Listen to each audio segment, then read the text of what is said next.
Hi friends, welcome back to Reva Tasty Kitchen. இன்னைக்கு நம்ம பார்க்க போற ரெசிபி என்னன்னு பாத்தீங்கன்னா விஜய் டிவில குக் வித் கோமாளில ஷாரின் ஜோயா அவங்க பண்ண ரொமான்டிக் பாயாசம் தான் பண்ண போறோம். இப்போ அதை எப்படி செய்யலாம்ன்றதை பார்த்துருவோமா? அதுக்கு அடுப்புல வந்து ஒரு pan ஹீட் பண்ணிட்டு இதுல ஒரு 2 டேபிள்ஸ்பூன் அளவுக்கு நெய் சேர்த்துக்கிறேன். நெய் நல்லா உருகி வரவிட்டு இது கூட பாத்தீங்கன்னா ஒரு 6 ல இருந்து 7 முந்திரி பருப்பு சேர்த்து இது நல்லா முக்கால் பாகம் அளவுக்கு செவந்து வரட்டும். செவந்து வந்தோடனே இது கூட ஒரு 6-7 திராட்சையும் இதோட சேர்த்துருவோம். சேர்த்துட்டு அந்த திராட்சையும் நல்லா பொரிஞ்சு வந்தோடனே இதை ஒரு பிளேட்டில் சேஞ்ச் பண்ணிக்கிறேன். இப்போ பார்த்தீங்கன்னா இதில் இன்னும் கூட கொஞ்சமாக ஒரு ஸ்பூன் அளவுக்கு நான் திரும்ப நெய் சேர்த்துட்டு நான் இதில் பார்த்தீங்கன்னா 3/4 கப் அளவுக்கு சேமியா எடுத்திருக்கேன். அந்த சேமியாவை இதோட சேர்த்துட்டு லோ ஃப்ளேமில் வச்சு லைட்டாக கொஞ்சம் கலர் சேஞ்ச் ஆகணும், ரொம்பவும் கலர் சேஞ்ச் ஆகாமல் லைட்டாக சேஞ்ச் ஆகிற வரைக்கும் லோ ஃப்ளேம்லேயே வச்சு இதை வறுத்து விட்டுருவோம். நம்ம சேனலை ஃபஸ்ட் டைம் பார்க்குற வியூவர்ஸாக இருந்தால் நம்ம சேனலை மறக்காமல் சப்ஸ்கிரைப் பண்ணிக்கோங்க. அப்போ தான் நான் உடனுக்குடன் போடுற வீடியோஸ்லாம் உங்களுக்கு நோட்டிஃபிகேஷனோடு வரும்.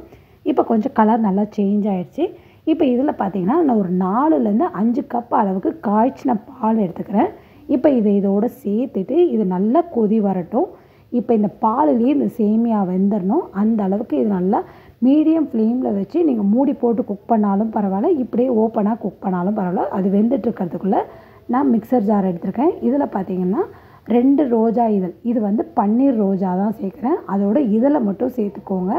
சேர்த்துட்டு இதில் ஒரு 1/4 டம்ளர் அளவுக்கு கம்மியாக தண்ணி சேர்த்துட்டு இதை நல்லா நைஸாக அரைச்சி எடுத்துருவோம். நைஸாக அரைச்சி எடுத்துகிட்டு பார்த்திங்கன்னா இதை ஃபில்ட்ரு பண்ணி எடுத்துடலாம். அந்த சாறு வச்சு தான் நம்ம இன்றைக்கி பாயசம் செய்ய போகிறோம்.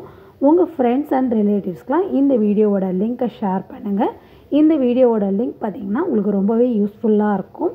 இப்போ இந்த ஃபில்ட்ரு பண்ண இந்த ரோஸ் எசன்ஸை வந்து நம்ம வந்து இது வேக விட்டு தான் ஊற்ற போகிறோம். இப்போ பாருங்கள் இது நல்லா கொதி வர ஆரம்பிக்குது. இது நல்லா கை விடாமல் கலந்து விட்டுக்கிட்டே இருக்கலாம். இப்போ முன்னதைக்கு வந்து சேமியா வந்து நல்லா வெந்து வந்துருச்சு. அந்த பாலும் நல்லா சுருண்டு வந்துருச்சு. இந்த சமயத்தில் வந்து இதில் வந்து நான் ஒரு 1/2 கப் அளவுக்கு சர்க்கரை சேர்த்துக்கிறேன். இந்த சர்க்கரையோட அளவு பார்த்திங்கன்னா நல்லா கூடுதலாகவே இருக்கும். நீங்கள் சர்க்கரை கம்மியாக சேர்க்குறவங்களா இருந்தீங்கன்னா 1/2 கப்புக்கும் கொஞ்சம் கம்மியாகவே சேர்த்துக்கோங்க சர்க்கரை.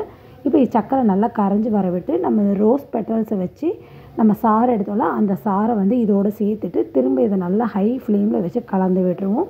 இப்போ இது கூட ஒரு 4-5 ரோஸ் இதெல்லாம் இதோடு சேர்த்துருவோம்.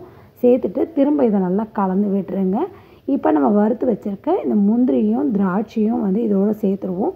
இப்போ இது நல்லா ஒரு கொதி வந்துருச்சு. இப்போ இதை நல்லா நான் மிக்ஸ் பண்ணி விட்டு அடுப்பு ஆஃப் பண்ணிவிட்டு நான் ஒரு பவுலில் சேஞ்ச் பண்ணி காமிக்கிறேன் பாருங்கள். அவ்வளவுதான், ரெடி ஆகிடுச்சு ரொமான்டிக் ரோஸ் பாயாசம். கண்டிப்பாக ட்ரை பண்ணி பாருங்கள். ட்ரை பண்ணி பார்த்துட்டு எப்படி இருக்குன்னு கமெண்ட் பண்ணுங்கள். இந்த வீடியோவை லைக் பண்ணுங்கள். மறக்காமல் உங்கள் ஃப்ரெண்ட்ஸுங்களுக்கெல்லாம் ஷேர் பண்ணுங்கள். தேங்க்ஸ் ஃபார் வாட்சிங்.